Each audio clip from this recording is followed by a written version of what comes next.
Good morning. कैसे हैं आप सब लोग? होप कि सब अच्छे होंगे। और आज हम क्लास 11th की बुक पढ़ने जा रहे हैं। ठीक है। और इसका चैप्टर होने वाला है भारतीय, पहला चैप्टर है ये, भारतीय गायिकाओं में बेजोड़ लता मंगेशकर। ठीक है। तो सबके पास में अगर बुक है आपके पास में तो आप खोल के बैठ जाइए। हम लाइन बाय लाइन इसको बहुत अच्छे से पढ़ेंगे और बहुत ही अच्छा चैप्टर है। लता मंगेशकर जी का चैप्टर है। कुमार गांधर्व ने इनके बारे में बताया है, तो हम जानेंगे। और जो कि हमारे बीच में नहीं रहे हैं वैसे लता मंगेशकर तो, लेकिन फिर भी हम देखेंगे कि क्या इन्होंने कहा है। ठीक है। ये भी गायकार हैं और ये भी गायकार रहे हुए हैं। तो पढ़ते हैं। आप पेन और नोटबुक अपना साथ लेके बैठिएगा, ताकि जहाँ पे भी लगे बीच में आपको नोट डाउन करने की ज़रूरत है, कुछ पॉइंट्स आपको हाईलाइट करने की ज़रूरत है। बुक है तो वहाँ पे हाईलाइट कीजिए, लेकिन कुछ ना कुछ ज़रूर कीजिए। ऐसे सुनने से कोई फ़ायदा नहीं है। एग्ज़ाम में बिल्कुल बीच में से लाइन बाय लाइन क्वेश्चन पूछे जा रहे हैं, पिछली बार भी। ठीक है। और आगे तो बहुत ही बड़ा लग रहा है कि जैसे चेंज होने वाला है, रिटर्न में भी हो सकता है पेपर, इसलिए बहुत ज़रूरी है संभल के और ध्यान से पढ़ने की ज़रूरत। जब हम पढ़ ही रहे हैं तो क्यों न हम हर एक चीज़ को अच्छे से पढ़े, ऊपर ऊपर से ना पढ़िए। ठीक है। तो स्टार्ट करते हैं। गांधव जी कहते हैं यहाँ पे कि बरसों पहले की बात है, मैं बीमार था। उस बीमारी में एक दिन मैंने सहज ही रेडियो लगाया और अचानक एक अद्वितीय स्वर मेरे कानों में पड़ा। बीमार थे तो उनके कानों में रेडियो से एक आवाज़ सुनाई दी। उस रेडियो खोला उन्होंने, पहले लोग रेडियो सुना करते थे। स्वर सुनते ही मैंने अनुभव किया कि यह स्वर कुछ विशेष है, रोज का नहीं है। यह स्वर सीधे मेरे कलेजे से जा भिड़ा। मैं तो हैरान हो गया था। मुझे समझ में नहीं आ रहा था कि यह स्वर किसका है। मैं तन्मयता से सुनता ही रहा। गाना समाप्त होते ही गायिका का नाम घोषित किया गया, लता मंगेशकर। ठीक है। तो वो जब रेडियो सुन रहे थे तो उनको आवाज़ सुनाई दी किसी की, तो उनको लगा कि इतनी इतनी अच्छी आवाज़, और मतलब हैरान हो गई उस आवाज़ को देखे कि ये है किसकी। लास्ट में वो बताते हैं गायिका का नाम, और गायिका का नाम था लता मंगेशकर। नाम सुनते ही मैं चकित हो गया। मन ही मन एक संगति पाने का अनुभव हुआ, एक साथ पाने का अनुभव हुआ। सुप्रसिद्ध गायक दीनानाथ मंगेशकर की अजब गायकी का एक दूसरा स्वरूप लिए उन्हीं की बेटी की कोमल आवाज़ में सुनने का अनुभव हुआ। अब यहाँ लता मंगेशकर जी के पिताजी का क्या नाम हो गया यहाँ पे? दीनानाथ मंगेशकर। तो ये लास्ट ईयर एग्जाम में आया था। ठीक है। तो इस बार ऐसे पूछ लेते दीनानाथ मंगेशकर कौन थे या इनकी बेटी का नाम, तो वो तो मतलब कैसे भी घुमा के क्वेश्चन आपसे पूछा जा सकता है। मुझे लगता है कि बरसात के भी पहले के किसी चित्रपट का वह कोई गाना था। तब से लता निरंतर गाती चली आ रही है और मैं भी उसका गाना सुनता आ रहा हूँ। लता के पहले प्रसिद्ध गायिका नूर जहां। ठीक है। लता जी के पहले कौन थी गायिका? नूर जहां का चित्रपट संगीत। ओके। में अपना जमाना था, परंतु उसी क्षेत्र में बाद में आई हुई लता उससे कहीं आगे निकल गई। कला के क्षेत्र में ऐसे चमत्कार कभी कभी दिख पड़ते हैं, जैसे प्रसिद्ध सितारे विलायत खां अपने सितार वादक पिता की तुलना में बहुत ही आगे चले गए। अब यहाँ पे तुलना की गई है कि एक जो सितार वादक थे विलायत खां, वो अपने पिता से भी आगे निकल गए, जैसे दीनानाथ मंगेशकर से आगे उनकी बेटी निकल गई लता जी। ठीक है। मेरा स्पष्ट मत है कि भारतीय गायिकाओं में लता के जोड़ की गायिका हुई ही नहीं है। लता के कारण चित्रपट संगीत को विलक्षण लोकप्रियता प्राप्त हुई है। यही नहीं, लोगों का शास्त्रीय संगीत की ओर देखने का दृष्टिकोण भी एकदम बदला है। छोटी बात कहूँगा, पहले भी घर घर छोटे बच्चे गाया करते थे, पर उस गाने में और आजकल घरों में सुनाई देने वाले बच्चों के गाने में बड़ा अंतर हो गया है। आजकल के नन्हे मुन्ने भी स्वर में गुनगुनाते हैं। क्या लता इस जादू का कारण नहीं है? और सही बात बोल रहे हैं। मतलब आज भी ये है कि हम जब कोई भी, जैसे कुछ पार्टी होती है, कुछ भी होता है, तो गाना अगर गाना चाहेंगे तो नए की बजाय आप लता जी के, किशोर कुमार जी के, इनके गाने लेना ज़्यादा पसंद करते हैं। ठीक है। कोकिला का स्वर निरंतर कानों में पड़ने लगे तो कोई भी सुनने वाला उसका अनुकरण करने का प्रयत्न करेगा। ये स्वाभाविक ही है। चित्रपट संगीत के कारण सुंदर स्वर मालिकाएं लोगों के कानों पर पड़ रही हैं।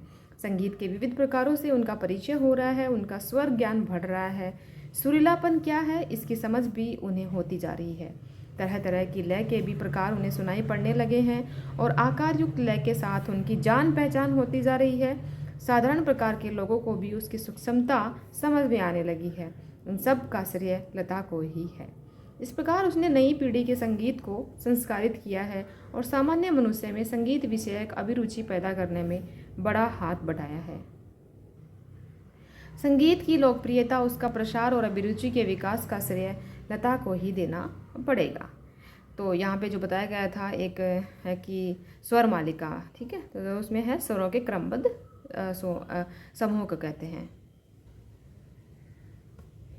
सामान्य श्रोता को अगर आज लता की ध्वनि मुद्रिका और शास्त्रीय गायकी की ध्वनि मुद्रिका सुनाई जाए तो वह लता की ध्वनि मुद्रिका ही पसंद करेगा। तो अब यहाँ ध्वनि मुद्रिका का मतलब क्या है? यहाँ ध्वनि मुद्रिका का मतलब दिया गया था स्वर लिपि, ठीक है। और गायकी का मतलब है कि जिसमें गायन को कुछ निर्धारित नियमों के अंदर ही गाया बजाया जाता है, जैसे ख्याल, ध्रुपद, धमार आदि शास्त्रीय गायकी के अंतर्गत आते हैं, ठीक है। और ऐसे ही भैरवी थाट इसमें बताया जाएगा। तो भैरवी थाट का मतलब होता है, अब जो लोग संगीत से जुड़े होंगे उन तो जानते होंगे, लेकिन जो मेरे जैसे लोग होंगे जिनको संगीत नहीं आता है तो उनको क्या ही पता। लेकिन फिर भी भैरवी थाट में जैसे रे और पै वर्जित है, तो मेरी बेटी सीख रही है अभी वो, तो इसलिए मुझे पता है कि इसमें रे और पै वर्जित है, तो थोड़ा फिर से रिमाइंड हो गया है। इसमें सारे स्वर कोमल लगते हैं, ठीक है, रे और पै नहीं लगता, सारे कोमल स्वर लगते हैं। यह गंभीर प्रकृति का लोकप्रिय राग है। चौथा है, मतलब यह 16 मात्राओं का ताल है। अब त्रिताल, ठीक है, यहाँ पे एक और आएगा त्रिताल, और यहाँ पे आ जाएगा पांचवा आपका गानपन। इसके चैप्टर में ये आएगा ऊपर ना, जो हम पढ़ेंगे। तो त्रिताल का मतलब होगा हमारा कि 16 मात्राओं का ताल है, जिसमें 4-4 मात्राओं के 4 विभाग होते हैं। तो ये भी हमें याद करने की ज़रूरत है। आपको पूछ लिया जाएगा कि भैरवी थाट क्या है और त्रिताल क्या है। तो गानपन पूछ लिया जाएगा, तो गानपन यानी गाने का ऐसा अंदाज जो एक आदमी को भी भाव विभोर कर दे, ठीक है। पूछ लिया जाएगा गानपन क्या है, ठीक है। फिर पूछ लिया जाएगा कि आपको कि गायकी क्या है, ठीक है। तो गायकी में आपको याद रखने की ज़रूरत है कि जिसमें कुछ नियम हो उसी में बजाया जाए, जैसे ख्याल, ध्रुपद, धमार आदि शास्त्रीय गायकी के अंतर्गत आते हैं। कौन सी गायकी के अंतर्गत? शास्त्रीय गायकी के अंतर्गत आते हैं। त्रिताल में 16 मात्राओं का ताल है और 4-4 मात्राओं के 4 विभाग होते हैं। ऐसे आपको याद रखने की ज़रूरत है, ठीक है। तो चलिए अब हम आगे बढ़ते हैं, ठीक है। ध्वनि मुद्रिका हमें समझ में आ गई है। अब है कि आगे बढ़ेंगे हम, गाना कौन से राग में गाया गया और ताल कौन सा था, यह शास्त्रीय ब्यौरा इस आदमी को सहसा मालूम नहीं रहता। उसे इससे कोई मतलब नहीं है कि राग मालकोस था और ताल त्रिताल, ठीक है, कि ताल त्रिताल था या कि राग मालकोस था। ये रागों के नाम और ताल के नाम हैं। उसे तो चाहिए वह मिठास जो उसे मस्त कर दे, जिसका वह अनुभव कर सके, और यह स्वाभाविक ही है। ये लोगों को राग से क्या मतलब है भाई, कौन सा राग है, कौन सी ताल है, बस गाना ऐसा हो कि हमें मतलब मस्त कर दे, मीठा हो। क्योंकि जिस प्रकार मनुष्यता हो तो वह मनुष्य है, वैसे ही गानपन हो तो वह संगीत है, ठीक है। जैसे मनुष्यता हो तो वह मनुष्य है, और जिसके अंदर गानपन है वह क्या है, संगीत है। और लता का कोई भी गाना लीजिए तो उसमें 100% यह गानपन मौजूद मिलेगा। लता की लोकप्रियता का मुख्य मर्म है गानपन ही है। अब लता की लोकप्रियता का मुख्य मर्म क्या है? गानपन ही है। लता के गाने की एक और विशेषता है उसके स्वरों की निर्मलता। पूछ लिया जाएगा कि उसके गाने की विशेषता क्या है, तो पहला उनका गानपन, दूसरे उसके स्वरों की निर्मलता। उसके पहले की पार्श्व गायिका, ठीक है, नूरजहां भी एक अच्छी गायिका थी, इसमें संदेह नहीं। तथापि उसके गाने में एक मादक उत्थान दिखता था। लता के स्वरों में कोमलता और मुग्धता है। ऐसा दिखता है कि लता का जीवन की ओर देखने का जो दृष्टिकोण है वहीं उसके गायन की निर्मलता में झलक रहा है। हाँ, संगीत दिग्दर्शकों ने उसके स्वर की इस निर्मलता का जितना उपयोग कर लेना चाहिए था उतना नहीं किया। मैं स्वयं संगीत दिग्दर्शक होता तो लता को बहुत जटिल काम देता, ऐसा कहे बिना रहा नहीं जाता। लता के गाने की एक और विशेषता है उसका नादमय उच्चार, ठीक है। पहला है गानपन, दूसरा है निर्मलता, स्वरों की निर्मलता, और तीसरा है नादमय विचार, ठीक है। तो ये नोट कर लो या तो हाईलाइट कर लो, नादमय विचार। उसके गीत के किन्हीं दो शब्दों का अंतर स्वरों के आलाप द्वारा बड़ी सुंदर रीति से भरा रहता है, और ऐसा प्रतीत होता है कि वे दोनों शब्द विलीन होते होते एक दूसरे में मिल जाते हैं। यह बात पैदा करना बड़ा कठिन है, परंतु लता के साथ यह बात अत्यंत सहज और स्वाभाविक हो बैठी है। ऐसा माना जाता है कि लता के गाने में करुण रस विशेष प्रभावशाली रीति से व्यक्त होता है, पर मुझे खुद यह बात नहीं पड़ती। मेरा अपना मत है कि लता ने करुण रस के साथ उतना न्याय नहीं किया है, बजाय उसके मुग्ध श्रृंगार की अभिव्यक्ति करने की वाले मध्य या द्रुत लय के गाने लता ने बड़ी उत्कटता से गाए हैं। मेरी दृष्टि से उसके गायन में एक और कमी है। क्या कमी है कि तथापि यह कहना कठिन होगा कि उसमें लता का दोष कितना है और संगीत दिग्दर्शकों का दोष कितना है। लता का गाना सामान्यतः ऊंची पट्टी में रहता है, ठीक है। कौन सी पट्टी में रहता है? ऊंची पट्टी में। ऊंची गाने में संगीत दिग्दर्शक उसे अधिकाधिक ऊंची पट्टी में गवाते हैं और उसे अकारण ही चिल्वाते हैं। अब यहाँ पे बोल रहे हैं कौन? गंधर्व जी बोल रहे हैं यहाँ पे कि उसकी ऊंची पट्टी में गाने हो तो ऐसे ही उनको चिल्वाते हैं। अब यहाँ पे ऊंची पट्टी का मतलब क्या है कि जो तार सप्तक होते हैं ना, वो ऊंचे मतलब तार सप्तक के स्वरों का प्रयोग वो ऊंची पट्टी में बोलते हैं उसको, के स्वरों का प्रयोग, ठीक है। एक प्रश्न उपस्थित किया जाता है कि शास्त्रीय संगीत में लता का स्थान कौन सा है। मेरे मत से यह प्रश्न खुद ही प्रयोजनहीन है। उसका कारण यह है कि शास्त्रीय संगीत और चित्रपट संगीत में तुलना हो ही नहीं सकती। जहाँ गंभीरता शास्त्रीय संगीत का स्थायी भाव है, वहीं जलदलय और चपलता चित्रपट संगीत का मुख्य गुणधर्म है, ठीक है। चित्रपट संगीत का ताल प्राथमिक अवस्था का ताल होता है, ठीक है। चित्रपट संगीत का ताल क्या होता है? प्राथमिक अवस्था का ताल होता है, जबकि शास्त्रीय संगीत में ताल अपने परिष्कृत रूप में पाया जाता है। चित्रपट संगीत में आधे तालों का उपयोग किया जाता है। उसकी लयकारी बिल्कुल अलग होती है, आसान होती है। यहाँ गीत और आघात को ज़्यादा महत्व दिया जाता है, सुलभता और लोच को अग्रस्थान दिया जाता है। तथापि चित्रपट संगीत गाने वाले को शास्त्रीय संगीत की उत्तम जानकारी होना आवश्यक है, और वह लता के पास निसंशय है। 3-3.5 मिनट के गाए हुए चित्रपट के किसी गाने का और एकाध खानदानी शास्त्रीय गायक की 3-3.5 घंटे की महफिल, इन दोनों का कलात्मक और आनंदात्मक मूल्य एक ही है। ऐसा मैं मानता हूँ कि किसी उत्तम लेखक का कोई विस्तृत लेख जीवन के रहस्य का विशद रूप में वर्णन करता है, तो वही रहस्य छोटे से सुभाषित का या नन्ही सी कहावत में सुंदरता और परिपूर्णता से प्रकट हुआ भी दृष्टिगोचर होता है। उसी प्रकार 3 घंटों की रंगदार महफिल का सारा रस लता की 3 मिनट की ध्वनि मुद्रिका में आस्वादित किया जा सकता है, ठीक है। मतलब जो 3 घंटे में शास्त्रीय संगीत गाए जाते थे, वो लता जी के गाने किस में हो जाते थे? 3 मिनट में भी हम उसका रस ले सकते थे। उसका एक एक गाना एक एक संपूर्ण कलाकृति का होता है। स्वर, लय, शब्दार्थ का त्रिवेणी संगम होता है और महफिल की बेहोशी उसमें समाई रहती है। वैसा देखा जाए तो शास्त्रीय संगीत क्या और चित्रपट संगीत क्या, अंत में रसिक को आनंद देने की सामर्थ्य किस गाने में कितना है, इस पर उसका महत्व ठहराना उचित है। मैं तो कहूँगा कि शास्त्रीय संगीत भी रंजक न हो तो बिल्कुल ही नीरस ठहरेगा, अनाकर्षक प्रतीत होगा और उसमें कुछ कमी सी प्रतीत होगी। गाने में जो गानपन प्राप्त होता है वह केवल शास्त्रीय बैठक के पक्केपन की वजह से, ताल सुर के निर्दोष ज्ञान के कारण नहीं। गाने की सारी मिठास, सारी ताकत उसकी रंजकता पर मुख्यतः अवलंबित रहती है, और रंजकता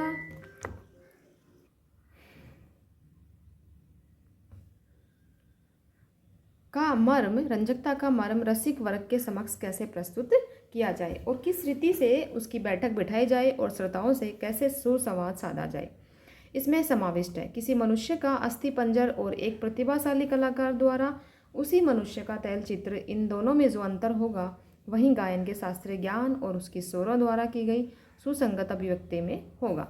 संगीत के क्षेत्र में लता का स्थान अव्वल दर्जे के खानदानी गायक के समान ही मानना पड़ेगा। क्या लता 3 घंटों की महफिल जमा सकती है? ऐसा संशय व्यक्त करने वालों से मुझे भी एक प्रश्न पूछना है। क्या कोई पहली श्रेणी का गायक 3 मिनट की अवधि में चित्रपट का कोई गाना उसकी इतनी कुशलता और रसोत्कटता से गा सकेगा? नहीं। यह उस प्रश्न का उत्तर उन्हें देना पड़ेगा। खानदानी गवैयों का ऐसा भी दावा है कि चित्रपट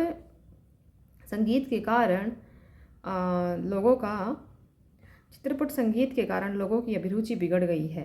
चित्रपट संगीत ने लोगों के कान बिगाड़ दिए। लोग मतलब ऐसे बातें करते हैं, ऐसा आरोप लगाया जाता है, पर मैं समझता हूँ कि चित्रपट संगीत ने लोगों के कान खराब नहीं किए हैं, उल्टे सुधार दिए हैं। ये विचार पहले ही व्यक्त किए हैं और उनकी पुनरुक्ति नहीं करूँगा। सच बात तो यह है कि हमारे शास्त्रीय गायक बड़ी आत्मसंतुष्ट प्रति के हैं। संगीत के क्षेत्र में उन्होंने अपनी हुक्मशाही स्थापित कर रखी है। शास्त्र शुद्धता के कर्मकांड को उन्होंने आवश्यकता से अधिक महत्व दे रखा है। मगर चित्रपट संगीत द्वारा लोगों की अभिजात्य संगीत से जान पहचान होने लगी है। उनकी चिकित्सक और चौकस वृत्ति अब बढ़ती जा रही है। केवल शास्त्र शुद्ध और निरस गाना उन्हें नहीं लेना चाहिए, उन्हें तो सुरीला और भावपूर्ण गाना चाहिए। और यह क्रांति चित्रपट संगीत ही लाया है। ठीक है, तो जब से चित्रपट संगीत आया है तब से इन लोगों की दुकान बंद हो गई है। तो ये कहना चाह रहे हैं ऐसे कि भाई लोग बोल रहे हैं कि कुछ नहीं, ये इन्होंने लोगों के कान खराब कर दिए, ये कर दिए, बट ऐसा कुछ भी नहीं है। चित्रपट संगीत की लचकदारी उसका एक और सामर्थ्य है, और ऐसा मुझे लगता है कि उस संगीत की मान्यताएं, मर्यादाएं, झंझटें सब कुछ निराली हैं। चित्रपट संगीत का अब यहाँ पे जिस चित्र में तैलीय रंगों का प्रयोग किया जाता है उसको हम चित्रपट बोलते हैं। ठीक है, अब यहाँ क्या था, हाँ, चित्रपट संगीत का तंत्र ही अलग है। ओके, यहाँ नवनिर्मित की बहुत गुंजाइश है। जैसा शास्त्रीय रागदारी का चित्रपट संगीत दिग्दर्शकों ने उपयोग किया है, उसी प्रकार राजस्थानी, पंजाबी, बंगाली प्रदेश के लोकगीत आ जाते हैं। ठीक है, कि भंडार को भी उन्होंने खूब लूटा है। यह हमारे ध्यान में रहना चाहिए कि धूप का कौतुक करने वाले पंजाबी लोकगीत रुक्ष और निर्जल राजस्थान में पर्जन्य, ठीक है, राजस्थान में कौन सा है, पर्जन्य, याद रखने की जरूरत है भाई इनको, पर्जन्य।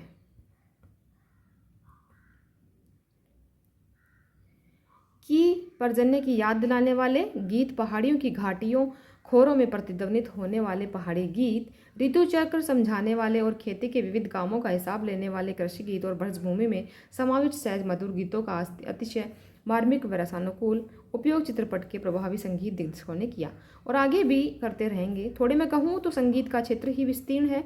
वहाँ अब तक अलक्षित, संशोधित और अदृष्टिपूर्व ऐसा खूब बड़ा प्रांत है, तथापि बड़े जोश से उसकी खोज और उपयोग चित्रपट के लोग करते चले आ रहे हैं। फलस्वरूप चित्रपट संगीत दिनों दिन अधिकाधिक विकसित होता जा रहा है। ऐसे इस चित्रपट संगीत की क्षेत्र की लता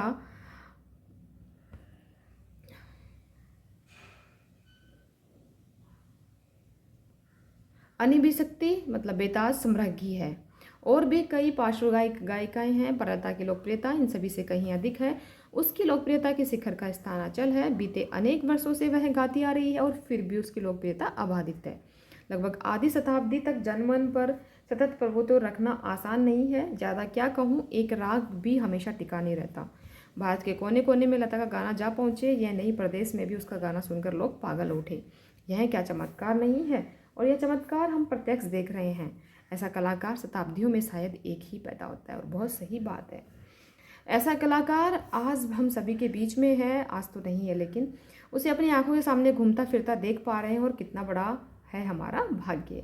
अभी तो लता जी का हमारे बीच में नहीं है, लेकिन फिर भी मैं आपसे जानना चाहूँगी कि उनका आप कमेंट में उनका जन्म, ठीक है, उनके पिता का नाम, मतलब उनकी जीवनी, आप उनकी जीवनी के बारे में लिखोगे, कब उनकी मृत्यु हुई, कहाँ उन्होंने क्या किया, ठीक है, उनकी जीवनी, जन्म, मृत्यु, ये सब आप उसमें मुझे कमेंट में लिख के बताओगे। ठीक है, तो यहीं पे हमारा चैप्टर ख़त्म होता है। ठीक है, और कल हम इसका दूसरा चैप्टर पढ़ेंगे वितान का, और फिर जैसे ये बुक ख़त्म हो जाएगी फिर हम इसके क्वेश्चन आंसर करेंगे। चैप्टर अगर अध्याय आपको समझ में आया है तो कमेंट में ज़रूर बताएं। Thank you so much. मिलते हैं एक नेक्स्ट वीडियो के साथ में। बाय बाय बच्चों, बाय।